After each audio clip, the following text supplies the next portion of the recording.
12 आणि 13 जुलै मराठ्यांच्या इतिहासातील सगळ्यात अवघड परंतु तितकीच पराक्रमी तारीख. सिद्धीचा पन्हाळ्याला वेढा पडला.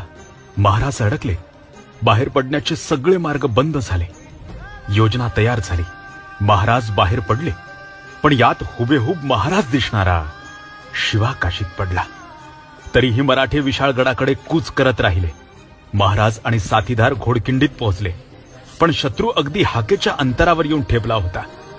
आता पर्याय एकच होता, त्या 10,000 गनिमांशी झुंज देणे. आणि दिली. झुंज दिली.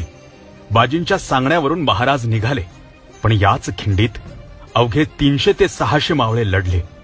रक्ताच्या शेवटच्या थेंबापर्यंत लढले. या सगळ्यांचं नेतृत्व करत होते वीर बाजीप्रभू देशपांडे.